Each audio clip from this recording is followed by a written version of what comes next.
This is the Seven Figure Agency Podcast. Discover the strategies and techniques to grow a highly successful and profitable digital marketing agency with your host, Josh Nelson. Podcast where we're interviewing highly successful digital marketing agencies from across the country on how they're growing their businesses, how they're landing clients, delivering results, retaining the clients they have, and scaling. Today, I'm super excited to be joined by Shawn Tiberio, who's built a great seven-figure agency serving the real estate investor niche. He's doing some really innovative things, and I think you're going to get a lot of great insights today. So if you're excited, you're going to want to tune in. Shawn, welcome. Thanks so much for being here. Josh, thanks for having me. It's been a long time, so I'm excited to be on it. Yeah, man. So for the sake of the listeners, tell us a little bit about the agency as it sits today. How many clients, how much revenue, kind of what's the lay of the land? Yep. Currently, we're just over there about the 92-ish or so thousand MRR. It's kind of been bouncing around and starting to grow a little bit more.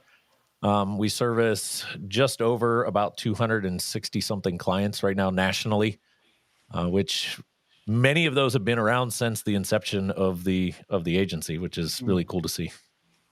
Fantastic. So a very well-established seven-figure agency. Hasn't always been the case. Like you've been growing rapidly over the last couple of years. Kind of tell us the story, kind of the evolution of the agency over the last couple of years. We got started probably no different than any other, marketing agency out there. My business partner and I, we kind of came together back in 2019. I was doing a ton of business consulting in the real estate space.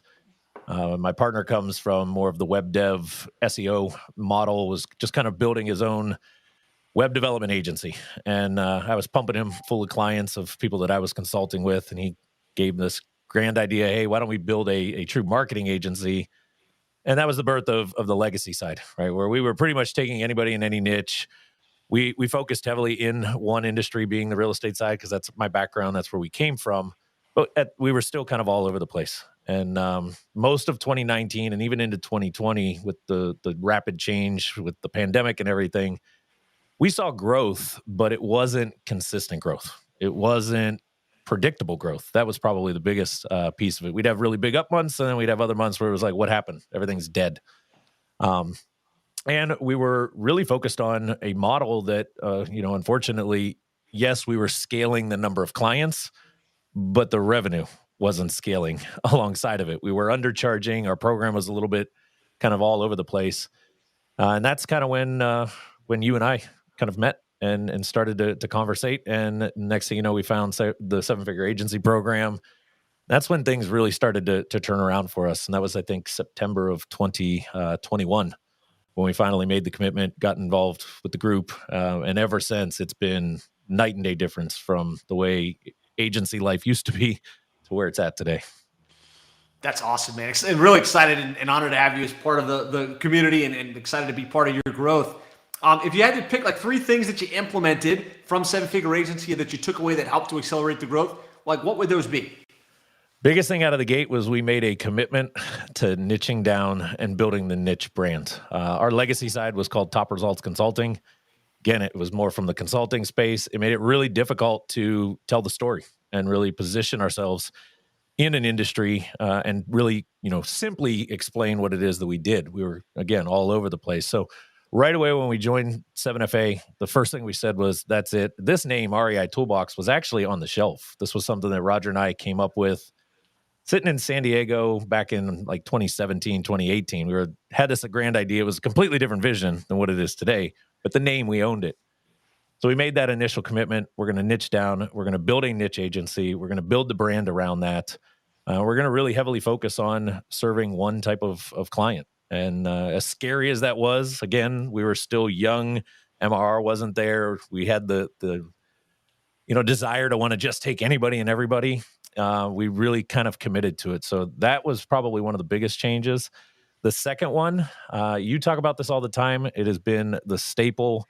I had written a book prior, nothing to do with the agency, nothing to do with marketing. It was 100% more of a mindset style book. And when you started talking about the power of a book inside of the agency and positioning yourself, I immediately just ran with that, got it out. And ever since, that that has been our biggest growth piece. I ship more of those out in a month than probably anything else that we do. It's also landed us a ton of opportunities behind it. And then if I were to say the third one was really building a much better internal system for nurturing and consistent marketing with not just our current clients, but with our database. I come from a background of trainings. So I run a lot of trainings. I run webinars. I get on stages. I do a lot of this stuff. But what I wasn't doing a good job of was repurposing that and using it from a more nurture standpoint. And it was just the systems were all over the place. So tapping into some of the community, learning how, what softwares were they using? How are they building more of that omnipresence kind of piece? That was something powerful right out of the gate for us that kind of took the mess and the chaos, brought some organization to it, and we started to see some growth behind that. I love it. So choosing the niche, publishing the book and marketing the book as a tool, and then putting your nurture systems in place to position yourself and be top of mind with your prospect base. Let's talk about the niche thing first, because you mentioned that first. And I know a lot of agencies struggle with this because it feels like there's more opportunity if you work with anybody than if you just focus on a niche. How did you choose the real estate investor niche specifically, and what drove you down that track? This is a funny story because I'll be honest, I fought it. I did not want to go down this path. I've been a real estate investor since 2011, built a couple businesses in the real estate sector, exited my property management company. I was pretty much over it. I'll be honest. I looked at that industry and was like, I do not want to deal with these, individuals any longer because I know what they're like because I was one of them. My business partner, on the other hand, he was so adamant because that was where his expertise was at. That's what he thrived on. That's what he loved. And when we sat back, and this is kind of going back to when we first joined 7FA, when I sat down with them and I said, okay, let's take a look at our client base because we've got a decent client base right now, but we're all over the map. Where is the best clients that we have in the client base as far as being active, getting involved in trainings, being in a position where we can actually impact them and help them grow? Because I don't like the agency to just be in this position of, well, we're driving you leads, wish you the best of luck, right? I like to see and that's the consultant side of me coming out. And when we sat down and threw it all on the wall, real estate kept shining to the top. And not just real estate itself, but real estate investors, the cash home buyers, the ones that really struggle building a business around an investment, model. And after fighting it for a good 6-8 months, it kind of was, smacked me in the face and was like, Shawn, this is what you guys are built for. This is what you really could become a dominant player in this industry if you just lean into it. And that's what ended up happening. I love that. I think it's interesting. A lot of us, they wind up with that struggle. It's like, I've got this background, but I want to, go do something different. I want to chase other rainbows, but always the path of least resistance, where you've already got some background, you've already got some notoriety, you've already got some client wins on the board, is going to be the best play. And so, for you being, coming from that background, being a speaker and already having so much, positioning already kind of that you can carry forward, it was a no-brainer. And I'm glad you didn't continue to fight it, because the path of least resistance is always the fastest path to accelerated growth. 100%. Excellent. Okay, so the second thing you mentioned was your book. And so you already had a book, and then you published a book specifically for real estate. Tell me about what that book was, what the topics were, how you got it done, just in Cliff Notes version.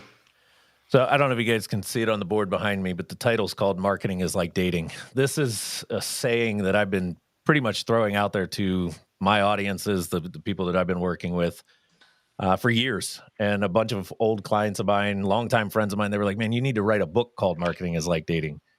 So when you started talking about it, I was like, okay, well, I think I have the book name already in place. So the concept of marketing is like dating, right? We can't go out. If I'm a single guy, I can't go somewhere, meet a beautiful woman that is attractive to me, and immediately walk up to that person and say, would you like to get married? Yet in the real estate investor world, I see this so often with our type of investors reaching out to sellers that are in distress saying, hey, Josh, I know I just met you 2 seconds ago, but would you like to sell me your house for probably the most discounted rate you're ever going to see and make me a ton of money? And when our clients started to wrap their mind around, we have to date the prospect, right? We got to date our potential opportunities, build that relationship. And I started to really break that apart. That's kind of how the book got laid out then, where it talks about what does that first date look like? And, if we go back to the dating scene for a second, if I meet somebody, I'm probably going to look them up. I'm probably going to see if there's some stuff out there. Today, data is at a plethora. We can get so much at our fingertips. If my daughter was going to date somebody right now, I'm probably going to look up the guy and see, does he have any arrests, these type of things, right? Is he a criminal, right? Is there things that we should watch out for? Well, the same is true with our business. They're going to do a brand search. They're going to look at us and see what kind of reviews do we have and all these kind of things. So the book basically just translates back and forth between dating and business and how the two really, when you think about it, are pretty similar, just in two different spaces. And the name itself has been pretty catchy. I've literally had people come up to me at events and go, hey, I run a podcast for marriage couple, marriage discussions. Can you? And it's like, no, that's not what it's about. That's not it. But it always grabs people's attention when it's on the table. They stop, they laugh at it, and it opens up the door to have the bigger conversation with them. I love it. So you came up with this concept, you put it into a book. I know a lot of people publish a book and then maybe they get it on Amazon and it doesn't really do them any good. It sounds like you're using the book as a positioning asset. You're getting it in the hands of your prospects. Talk to us about how you market the book and how you use it as a promotional strategy to get appointments and sales. I mean, obviously all the normal stuff, right? The free plus shipping funnel is out there where we consistently kind of keep some ads running at that. But the big thing that I use it for is I'm big with live events. I'm a speaker by trade. I thrive when you put me in front of an audience. I can probably do more business that way than any other time.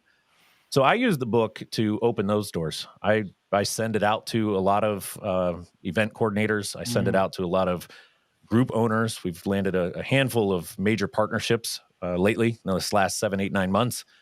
All that started from simply getting the book in front of that person, them starting to kind of look through it, and then seeing some of the other stuff behind it.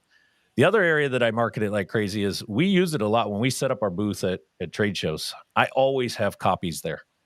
And I've played the different strategies. We'll give it away for free if you sign up for a strategy session. But what I've seen lately, when I put it on the table and I say that it's $10 today, it's $20 on Amazon, and then I get people really hemming and hawing, and then they start asking the questions, well, how can I get it for free?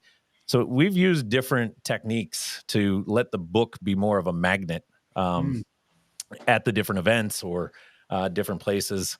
I give them away like crazy. I've probably bought hundreds and hundreds of these things and made no money on them. I've just given them out. But it's real fun, especially the large trade shows when everybody in that trade room is walking, all the attendees are walking around and you see your book.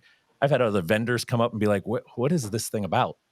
Because everybody seems to have it in their hand when they walk by their booths, which just draws more attention, opens those doors, which is, what I'm ultimately after. I love it. So some great tips there. I really believe that having a published book is one of the best positioning assets you can have, right? Because the author and the speaker, the two things you referenced, make you the outright expert in what you're doing, but also promoting the book. And it sounds like you're using the book to get joint venture opportunities, to get speaking opportunities. And then when you're at events, you're using it as the lead magnet that you give in exchange for contact details or exchange for an appointment. And if you're listening, yes, this is the way to do it, right? Don't just put the book on Amazon and hope that people beat a path to it, right? You've got to get it up there, but then you got to get it out, right? You got to leverage it. And if you do it that way, it can pay dividends in terms of your positioning, in terms of your speaking opportunities, and ultimately in terms of your growth and your deal flow. 100%.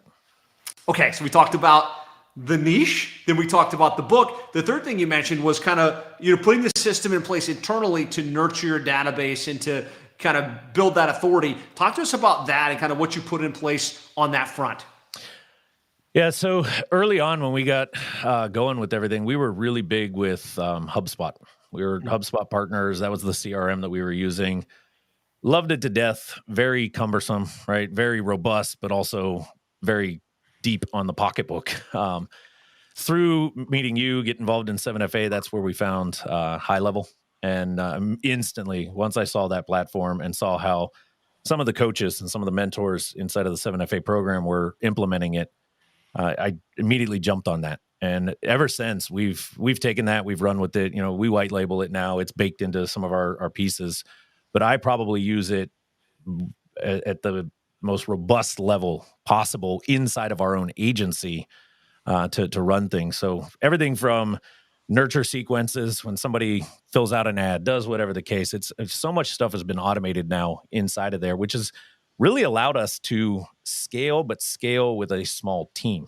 When we look at the number of clients that we serve and what we do and how well we're leveraging not just that software, but a number of other pieces of software to help automate things inside the agency, we've been able to scale to this level. I think we've got 9 total team members, if you include Roger and myself in the mix. Wow. So to be able to still do that, do it at a high level, deliver, you love to say it, right? Those world-class results. For us, it was, I'm a one-man show on this side of the company. The bulk of the team is on the other side. I gotta leverage my time the best that I can. Because again, I want to be on more podcasts. I want to be speaking. I don't want to be strapped in front of writing an email, sending this stuff out. So building those automations, webinars is the other big one that we use it for. I've been playing with all different ways to pull some of that data in, put them into certain workflows, get those attendees showing up. And we've been pulling a lot of offline marketing.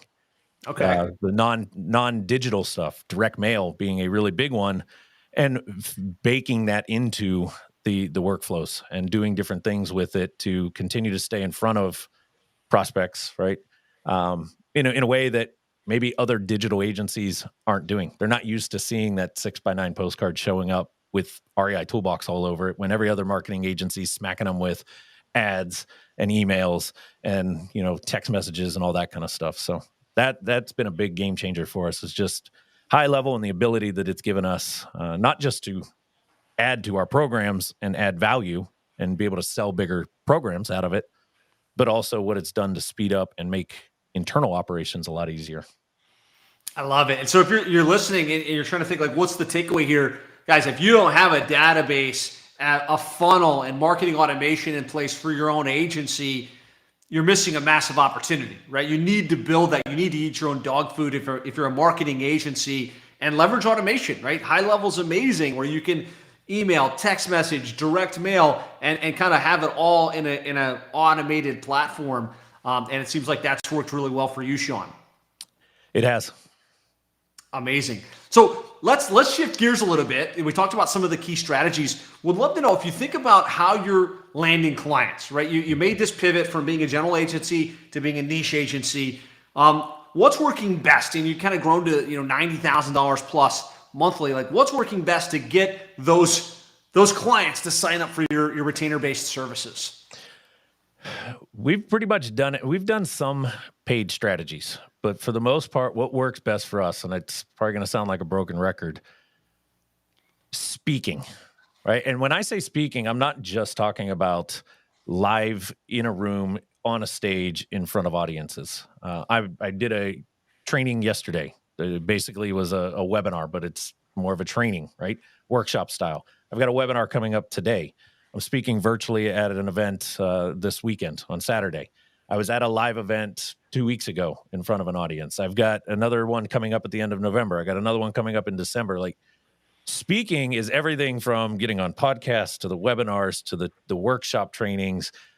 With the technology today, I personally think there is zero excuse for an agency owner to not be able to create their own space, to be able to position themselves, deliver value, impact their audience, and impact the niche that they're trying to do. And yes, we want to get on other people's stages. We want to get in front of other audiences. That will come. But for us, our number one lead generator right now is me being in front of groups and talking. And that could be a group of 5 people. That could be a group of 500 people. Getting in front of it, speaking, delivering those results. And a byproduct of it, we end up with more clients. We end up with people saying, I fell in love with you guys. I like what you're doing. I want your help. Love it. So for you, it's speaking virtually, in live workshops, at real estate investor conferences, at real estate meetups is kind of the lion's share of the opportunity. I think if you couple that with the book, that kind of helps you get those speaking opportunities. So also helps you convert some of those people at the event to take the next step. For those that are listening and are like, you've got an amazing background in speaking. You were speaking before you started the agency. You've actually run amazing workshops for seven-figure agency community on how to open your events and really how to be a world-class presenter. Like, what would be a couple of tips to, number one, get speaking opportunities and in their niche, and then number two, how to actually do that well, right? Because not everybody is a confident, well-spoken speaker like you. Yeah, before I even go into that, I wasn't this way. Nice. If you were to back up to 2013, 2014 is kind of when I started to get exposed to the world of public speaking. And I remember telling one of my mentors at that time that I was learning under, I was deathly afraid not to be necessarily on the stage and speak, because I can find that confidence. But for me, it was, what do you mean I need to do workshop style and kind of write some stuff out? I failed high school practically. I sucked at English, right? Spelling's probably the worst thing that I have on me. And he told me, he said, listen, Shawn, if you get on stage, if you get in front of a room, you get in front of a webinar, whatever the case, and you're saying the same thing the same way every single time, it just becomes boring and you lack creativity. So just get up there and be creative. And I know at the time he was telling me that to try to ease my mind. But what I took from that was, it's okay to get out there and do it. And it may not be perfect. 90% of the time, the audience that you're speaking with has no idea that you just messed up, that you meant to say something different than what you said, that you forgot to talk about something because they didn't know any of these, right? Right. So we could be our own worst critic on that front. So how do you get more opportunities? It starts by you just doing it. Some of the best ways to land actual speaking opportunities is to have proof that you know what you're talking about. Well, what's an easy way in today's day and age to do that? Get on and run a webinar, put some YouTube videos together, host a podcast, get on podcasts, right? As much as you can do that puts you, this is still considered a form of speaking when it's you showcasing your knowledge. And when you take that, couple that with the book, put together a strong speaker package, right? Speaker one sheet, enough information, and you give that off to some of the industry events that are out there, especially in some of the big niches that are around, it's not going to take long before they start inviting you. I'll give you a live example of that. At the event I was just at 2 weeks ago, I had no idea that there was a booth there that was planning on putting a major real estate event together up in Colorado. Didn't notice that they were there for something else, but in the back of their mind, they were looking for vendors and people to invite to that event.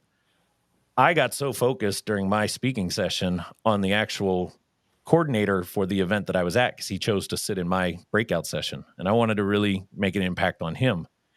Didn't know any of this other stuff. Immediately when I was done, this individual came up to me and said, hey, here's the dates. It's in March. We're doing it up in Denver. We don't just want you there. We're mandating that you be there, and we're going to save the final keynote spot for you. Wow. Now, that only happens because proof, right? They saw it. I couldn't have applied for that. I couldn't have pushed for that without them seeing it firsthand and realizing that this is exactly what we want, at our event. This is the information that we want. This presenter is the one that we want to do it, that kind of stuff. So how do you get more of these? Start doing more of it yourself. And that's why I go back to the point I said before. Today's day and age, technology, it's way too easy to create your own. Heck, if you had to, you could just turn the camera on and act like you're doing a live workshop and nobody's even there. Record it, right? There's zero excuse, in my opinion, to not have good speaking opportunities to help you land better ones in the future. I love it. So I think it starts, guys, with setting the intention, right? If you're trying to position yourself as the go-to expert in your space, set the intention. I want to put out good content. I want to get speaking opportunities. Stage time is money time, and don't vex over it. Know that Shawn, when he started, didn't have confidence. He wasn't like, a dynamic speaker. He had to develop that skill over time. And so know that at the beginning, it's going to be a little bit scary. And you might not be a rock star right out of the gates, but as you develop that skill, it's an extremely financially lucrative skill that will pay dividends, and you will get better and better over time. And speaking opportunities are going to beget more speaking opportunities, and you'll be able to go up higher and higher. Like Shawn probably didn't start with the keynote at one of these conferences. He started as probably like a little breakout in one of the small rooms. And as he proved himself, he started getting bigger and bigger stages. Absolutely. Yeah, there's stories I can tell for days. I remember standing on stage once and completely drawing the biggest mind blank I've ever had in front of one of the biggest rooms I've ever had. And those moments actually help us grow, in my opinion. And I know there's probably somebody out there listening right now, and you're probably the PPC expert or you're the big SEO expert. Roger, my business partner, is actually a great example of this. The very first time I threw him in front of a room at an event that we were putting on ourselves for our clients, he was up the whole night before. I don't think he slept because he was in such a panic to have to get up and teach an area of expertise, something that if you just sat down and talked to him, you'd be like, man, he is so knowledgeable in this. But the thought of standing in front of a room crushed him. Fast forward about 6-8 months, getting on consistent podcasts with me, doing different trainings with me in front of our clientele, that kind of stuff. Now you put him in front of a room, and sometimes I have to throw the hook and pull him away from the stage because he's so comfortable with it. But 2 years ago, he was completely frozen and didn't know what to say. So it's a matter of kind of stretching that comfort zone, right? Yeah. Everything's uncomfortable until you do it a couple times. And then once you stretch the comfort zone, you can do it confidently, get better and better over time. Absolutely. So speaking opportunities is kind of the number one play for you. I know you've done a lot with joint ventures and kind of, structuring arrangements where you work with groups or kind of consultants or coaches in the industry. Can you talk a little bit about joint venture strategies and how that's playing into your growth? Yep. So all of the joint ventures have actually come off the back of speaking opportunities. Every joint venture that we've put together has come from a relationship that got built during an event where that person either saw me, saw something about it, or heard everybody raving about something from that. So what we've been doing a lot with the JVs is in the real estate investing space, almost every area has what they call RIAs, Real Estate Investor Associations. Very small real estate groups. They typically meet once a month, depending on the area. Like out here in Los Angeles, there's actually 3 of them. Each one of them will have consistently 100 to 150 attendees every single month. Now, every month they're looking for different speakers to come in, run an educational session, right? But they're also looking for sponsors and vendors and providers to add value to it during the networking times and these type of stuff. So what we started to do with those type of groups, many of them struggle to market their association. Mm-hmm. Their websites are out of date. They didn't do it. They're trying to bootstrap it internally. So what we've started to do is locate some of the ones that we want to partner up with. And we're saying, hey, let's step in. We're not going to charge you anything. Let's go ahead and take over the website. Let's rebuild your brand. Let's give you some tools. We set them up with our white labeled version of High Level, get them a back end system. We're going to keep training you guys. We want to become partners with you, help you grow this agency. And all we're asking is that we get a booth and we occasionally get some speaking opportunities.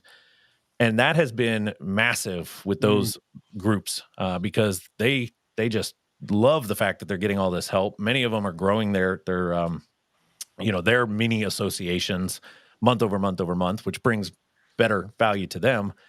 And it's based on our partnership. So then they start to rave about us, which just puts more clientele coming our way. Now with some of the bigger, were you going to say something else there, Josh? Okay, I love that. I love the idea that you're going in with value in advance and not just like, hey, do you want to refer us business? Hey, like you said, hey, there's a problem. I think I can solve it. Let me add value to you. And in so doing, then they're like, wow, they can see what you do. They can be confident referring you to their group.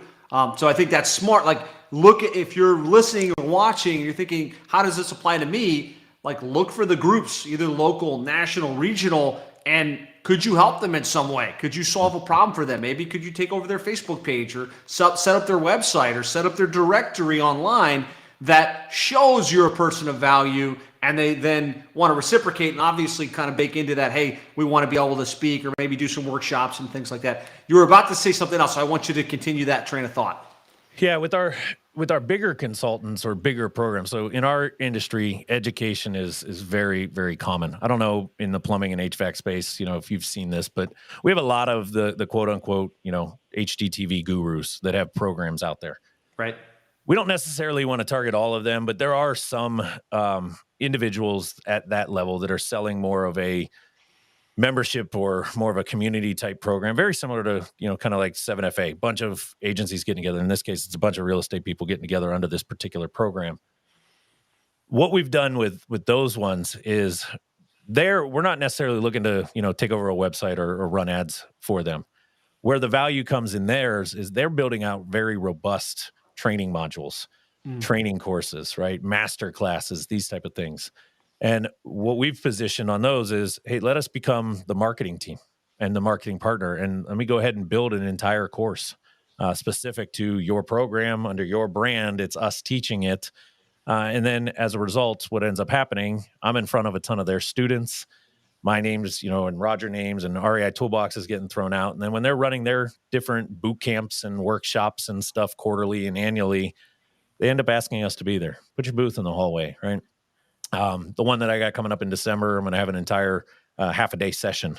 And then probably as we look at 2024, they're seeing enough value out of this where we're going to start running 1 and 2 day workshops in advance of their full 3-day workshop. That's all around just the marketing side. So little different angle on those ones, but those are the bigger groups that are, bringing in a bigger opportunity as far as numbers of people that are potential clients for us. And it's still the same strategy, lead with value. We're just going with the value that they need. Whereas the smaller associations, what they're struggling with is the brand, the website, maybe some systems. They're not necessarily building courses or putting together, full back-end course platforms for their members. So good. I think a lot of times, hopefully the takeaway for you guys as you're listening, a lot of times we think to grow the agency, we got to run Facebook ads and we got to do cold outreach and we got to make cold calls and this whole chase method. It doesn't sound like any of that's even in play for Shawn. On Shawn's side, it's more positioning, it's more joint ventures, it's being at live events and putting out content that get client to come to them pre-positioned to buy.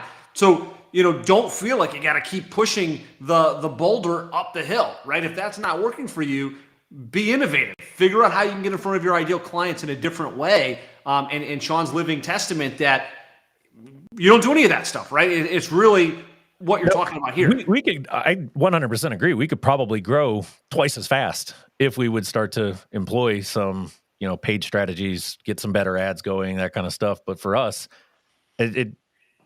I don't need it. I don't need to grow that much faster than what we are growing.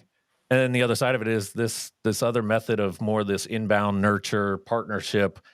The clientele that we work with is just at a completely different level than when I'm dealing with that more cold traffic coming in. So again, it's a little bit slower pace. It took a little bit of time, right, to build the momentum behind it. But now that we're there, it's, I wouldn't trade this for just pumping a bunch of ads. The other piece I want to throw, I completely forgot, Josh, on the bigger JVs, the other thing that's been really attractive is we built special programs just for their members and are doing a little bit of a rev share with them. So they have a special program. Nobody else can get it unless it's part of that partnership over there. And when that student comes in, works with us, there's a percentage that we kick over to that, partnership. So that they are now seeing, okay, this is a way for us to make a little bit of another stream of revenue coming in that we can then use to market more, to bring more, which is then going to help these guys out, which is also going to help us out. And it really becomes that big win-win-win across the board.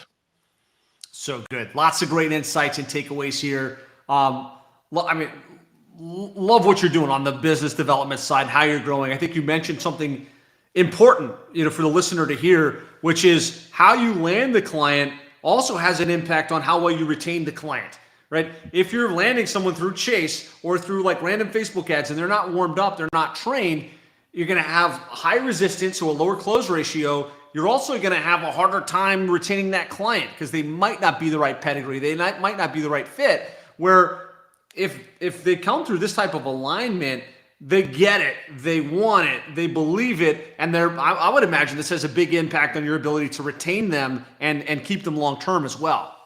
Yeah, our retention fluctuates right now, but we maintain somewhere between about 97 and 99% of the clients that we have. So good. Again, they come to us, they've already are in love with us most of the time by they're with us, or they're almost there. And shortly after working with us, they become very sticky and they don't want to go anywhere else. Let's talk about that a little bit, because I think that's, real estate investors would kind of be, think a flighty group, like where they're hot and then they're cold and very hard to retain. You're saying you're retaining about a 97 to 99% monthly average. Like, what are some of the strategies you're using to maximize your client retention rates? It's much of the same that we do on the front end to attract them and acquire them.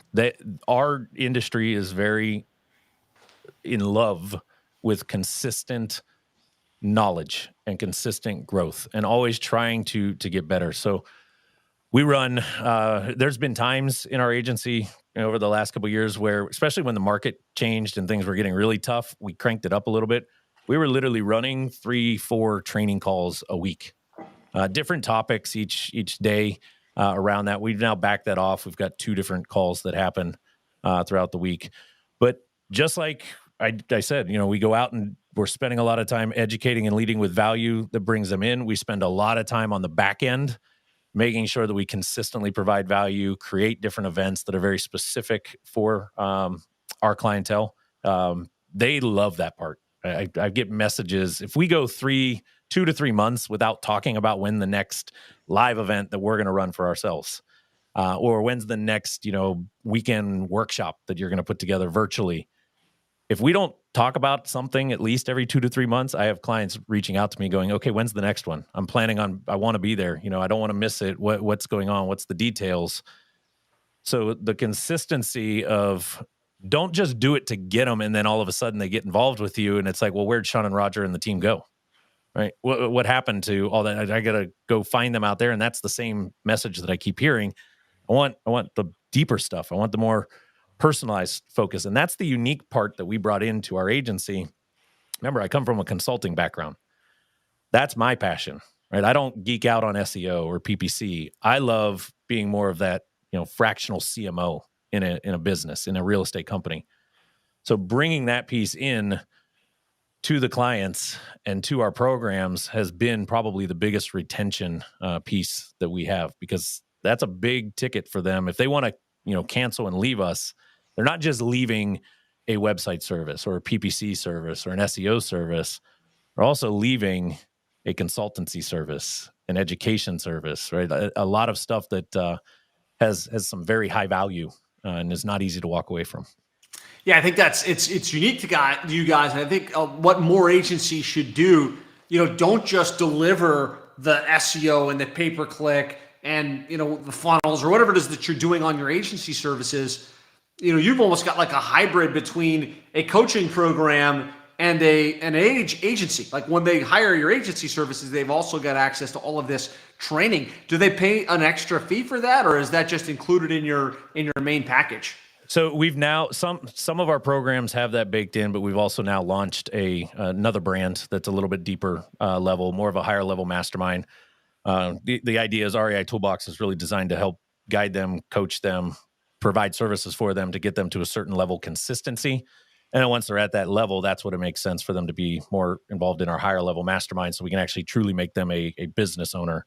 And it's not really about marketing at that point. Now it's about bringing in processes and systems and all the stuff into it. But a lot of that came because I started to sit back and, when we joined the 7FA program, we were struggling to even get to the 20K mark.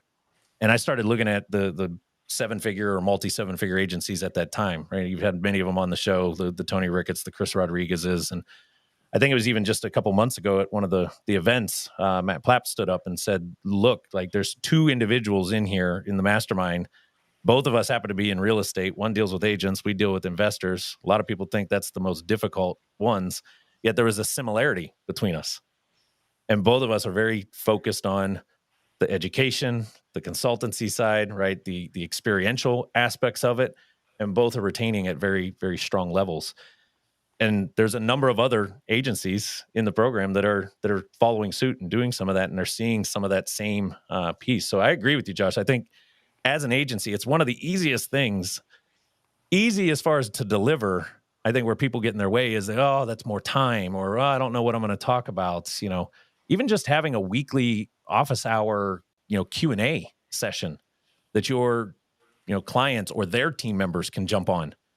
That brings a lot of value. And as that grows and spreads, that will become a big piece on why people choose to stick with you. And sometimes when results aren't always the best, it makes delivering that message a little easier because we can show them not just we're telling you this, but this is how we're also making adjustments and we're teaching it and these kind of components. So absolutely agree. It should be something that most agencies should be able to bake in. Love that. Some great takeaways there. So kind of combining some of the education for the client base. Like, don't just put out great education to get them in. Once they're clients, do continuing education, and that's going to make you more sticky. Also, if you can do live events and you can bring the community together, there's a community component that also is going to improve the retention rate within your agency services. Yep. Can you talk a little bit about like what your program looks like and what you actually deliver for a real estate investor that hires your services? Like what's the mix look like today? So we've got a kind of our low entry point program. We call it our foundation level. At the end of the day, that's really designed for the new real estate investor, the one that really just kind of getting going, decided, hey, maybe I'm not going to do this as a hobby. I do want to kind of build a business around this. We focus very heavy on just building just that, the foundational levels, right? Solid website, get them on the back end of high level, our white labeled version of it. Get some internal systems built out for them, get them involved in the Facebook group, get them involved in some training courses, get them involved in our weekly calls, and kind of guide them. We call that the do-it-yourself, right? We're there and we're your cheerleader. We'll give you the knowledge. You can kind of handle a lot of it. We'll support you. And it's that low ticket. From there, we move up into, we've got a mid-tier that's about right at the $1,000 a month range. That one's really focused on bringing more software and more systems into it. So they get a little bit more robust functionality out of our white labeled version. They've got a better, structured website. We add a few more features there. We help them build out some of the other components. I told you we're doing some really unique stuff with direct mail right now. So we're bringing in a lot of site retargeting with direct mail, automated direct mail through another partnership with another program that we're aligned with that ties into high level. So really arming them with all the tools. And then that particular level has a very dedicated call every single week that level and above can be on. And we call that one, that's more like we're shoulder to shoulder. We're gonna do some stuff for you. We'll help you with some of the automations, but you're still doing a big bulk of the work. But we've kind of armed you with everything you need. And then we get into our top tier. We call that one the deal machine. And that's where we're actually bringing in SEO. We're bringing in the PPC management. And that's kind of more the well-rounded, kind of full done for you program. That one's sitting at about $2,900 a month on that one, plus any ad spend or direct mail spend that they're doing in that. And the idea, a lot of our clients, they get in one of those bottom two, and they get their feet wet, they get moving, they see the value even more. They start to lock up some opportunities. They get some money flowing back into the business, and they kind of climb the ladder with us. We very rarely see somebody slide down the ladder. They climb up the ladder, or in the rare event, something went wrong with them or their business, they might end up leaving. But for the most part, everybody's climbing up the ladder, or they find the sweet spot and they're happy with it. They build a team around it, and we continue to support them. I love it. So it sounds like it gives you the opportunity to sell something to anyone based on spectrum and then move them up the ladder. So whether they got your book or they saw you in an event, it's not like you've only got this high ticket option. You can serve the entire market and help everybody basically. Yep. And we did that for a little while. We tried just going with kind of the, high ticket one approach. Here's our single program. And yes, I mean, they're out there. We can find them all day long. But again, I keep going back to where's my passion?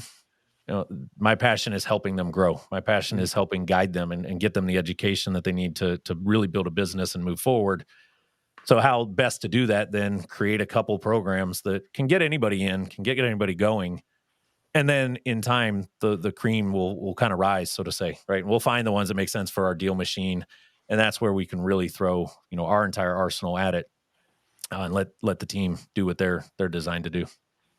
Love it. Amazing. So we've talked about how you chose the niche. We talked about how you kind of package your program. We've talked about how you land clients and kind of what's working best on that front. We've talked about retention and some of the strategies that you're using to use coaching to put your arms around the clients. Let's talk a little bit about delivery. Now we're talking about 90,000. You said 250 plus clients. What does the team look like, and how are you able to build the team to deliver on the promises you're making? Yeah, so we've had a bunch of different iterations of the team. I mean, a couple months back, we were just on the writing side alone. I think we had about 12 or 14 writers on staff. Obviously, with the change with AI and some of the different stuff that's come out, that's really had a big change in the way that things work there. So right now, the way the team looks, we've got a pretty solid dev team. We've got, I think, 3 developers on staff. They handle the bulk of the support because we're doing a lot of email support, especially in those lower tiers. They're doing a lot of the work, but they're sending stuff in. So our dev team's kind of stepping in and helping put stuff on websites. They're also in the ones involved in building everything out initially on it. On the SEO side, we've got a very strong team that's really focused on the content side, a lot of the ordering of backlinks and all the components behind that. That's the side Roger oversees, that big portion of the department. Overall in operations, we do have one operations manager, kind of quarterbacks everything and oversees stuff and is really kind of the driver, especially with our L10 meetings every week. Gab pretty much, takes point and runs a lot of that stuff and drives the ship for us. And then we've got some strong white label partnerships. That's something that we decided to, look at instead of continuing to build the team, the bench, so to say, deeper. We started locating, many of them have come through relationships with the 7FA program, strong white label partnerships, especially on our PPC side. We don't have an internal PPC expert. I know enough to be dangerous with it and enough to be knowledgeable in it, but I don't want to be the one managing it. So we've got a partner on that side that we work with on that front. So do a lot of SEO is our big thing, especially localized SEO.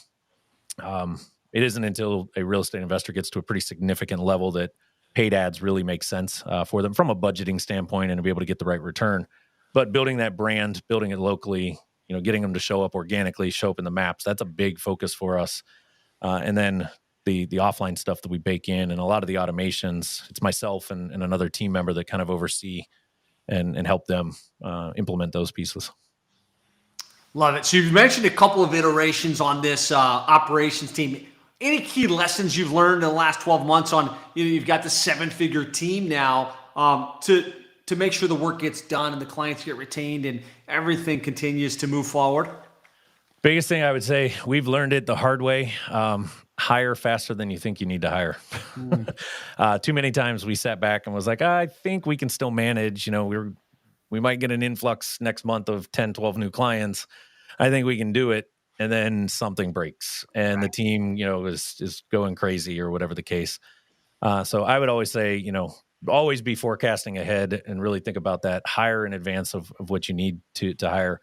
But we've also done it the wrong way too. We've actually overhired way too much. And then we start to, wonder, well, what happened to profitability? Where's the money? Right. Exactly. So we've kind of gone through both of those iterations where we've had to sit back and have the hard conversation and cut team, not because of performance, but just because we got too much. There's just not enough going on to fulfill that. But then we've done the opposite where we're like, well, shoot, I wish I had, I wish I would have thought of getting another player in that role prior to. So for us right now, our big focus, we look into 24, the big change we're looking to make is we're finally ready to get some of the account management off of Roger and I completely and get that onto somebody full time and really start to take kind of that piece over. Love it. If you had to think about like the order at which you hired to scale, what was like, you've got 9 employees now full time. Like what did you replace in what order? First area was obviously on the development side, because that is our big, leader. Our primary thing that we're doing is website builds for them and getting that component up. So our first set of hires actually was one individual. When Roger and I partnered, he already had one guy with him, and then we ended up bringing a couple others on staff to handle that and handle the support side. Behind that, where we really started to focus was on the content development side. So we had the next person that we brought in was actually more of a graphic designer to handle some of the graphic work. And then we were still at that time outsourcing a lot of the content writing. Then we decided we had enough clientele, enough in a content program that it made sense to actually bring some writers on staff. And then we brought some writers in and we built that team out. Then we started to look at some of the other partnerships. And that's kind of what we've done is as programs get to a certain level and the current structure isn't able to handle much more, that's when we start to look, do we want to find the white label? Do we want to find, an outsourced way of getting this done? Or do we want to go hire somebody, bring them in-house, put them on full-time, and build them out that way? We've also done a lot over the last probably two and a half years, really leveraging internships to help scale the team and bring things in. So really finding our last one, she was a recent graduate out of Grand Canyon University in Phoenix that was a marketing major. And she, was looking for an opportunity. This is the second or third one now that we've hired that graduated with a marketing degree, was looking for experience to build, brought her in as an intern, let her kind of shadow multiple different departments and kind of get her hands wet in a lot of different things. And then ultimately say, okay, well, what do you love? And this individual, she absolutely fell in love with the SEO process and all the stuff that goes into an SEO campaign on a monthly basis. And probably, hopefully she's not listening to this and holds me to it, but probably by January, February, she might be in a position now to pretty much take over all of our SEO department and really kind of replace Roger as the SEO manager. Love it. Yeah, it's a great play to tap into internships and you can find really hungry talent and get the right people early that can become loyal and long-term members of your team. I love that play. You mentioned AI and kind of that changing the game a little bit on the content stuff. Any cool insights you can share on what you've done with AI and how you're leveraging it in your content strategy? I'd love to be able to share a ton, but I'm going to be honest. I'm so far removed from that aspect of it as we've scaled, and I've really had to kind of keep myself focused on the areas of the business that I want. But Yep. I know Roger has been super involved, especially a lot of members of 7FA that are really tapping into AI. And I know they're using 3 or 4 different AI systems to help on the writing aspect. We're using AI for a lot of image creations now. We did scale down our graphic design team. We've got one solid designer on staff, but leveraging AI software for a lot of that stuff. So it took, as businesses, we never really want to look at downsizing team just for the sake of it. But when we can speed things up, make delivery better, be more quick with our delivery for our clients, and ultimately, from a business standpoint, impact the bottom line, help the profitability, which is going to then help the company scale and grow better. We have to make those decisions, and that's just something that we've looked at lately, and it happened to be on the content side. So I think at one point they were producing somewhere in the vicinity of about 270 pieces of content a month, our writing staff, and we've been able to slim that down, and what 12 we're doing are now being fulfilled by 2 people. So love the efficiency of that, and it's amazing what can be done and how you can actually improve the outputs with less when you're strategic and you make good decisions like that. So that's amazing. Well, I mean, this has been awesome, man. First of all, congratulations on your growth and success. Thank you so much for your willingness to come on and open the kimono and share with the group kind of what's working for you and how you were able to grow the agency from, I think you said 20K to over 90K, and you've got a great team going behind you to go to multiple 7 figures, I think, over the next 12 to 24 months. If you had one last piece of wisdom to share with that agency owner that's just trying to get to the next level, what would that be? Client acquisition is obviously the biggest key. We can't grow if we're not bringing in new clients. And I think if I were to go back and look at like what's led to consistent success. It's picking one thing. The Gary Keller's book, The One Thing, has always been one of my favorites. Something I think every business owner should read and live by. But pick that one strategy. For me, it was speaking, webinars, that kind of anything that dealt with me, presenting. For you, that might not be it right now, but find that one strategy on the client, acquisition side that you can do on a consistent basis. Don't get distracted with the shiny objects or, oh, so-and-so said this. And then next week, this person's saying this and keep running all over the place, because we get spread too thin. And next thing you know, we're kind of like half doing everything. Pick that one. It's going to feel slow. It will. I can promise you that early on, but build the steam, build the momentum behind that. And then you can start to layer in a couple other pieces. It's the same advice that I give our clients all the time. Like, pick the one marketing tactic that you can consistently hang on to, that, budget allows, that you can be excited about, because there's nothing worse than trying to wake up every day and self-motivate yourself to get going, right? It's a lot easier to run business when you get up every day and you're like, I can't wait to do this. Figure what it is for you and shut the blinders off. Continue to learn. Absolutely. Get on trainings, learn new tactics, see if they make a stance where you're at right now, but hold true to that one strategy that you can really lean into and let it work. Love it. Great stuff. Great insight. Great takeaway. Focus on the one initiative that you can get off the ground and stick with. Congratulations again on your growth and success. Thank you so much for sharing. If somebody wanted to connect with you, what would be the best way to connect with you? REIToolbox.com is our website. Pretty much anything you do on there, I see at some point. If you want to hit me up on social media, it's just Shawn Tiberio on all the social platforms. Fantastic. Shawn, congratulations. Thanks for sharing. Watchers, listeners, thanks for being here. If you got value, be sure to hit the like button, hit the subscribe button.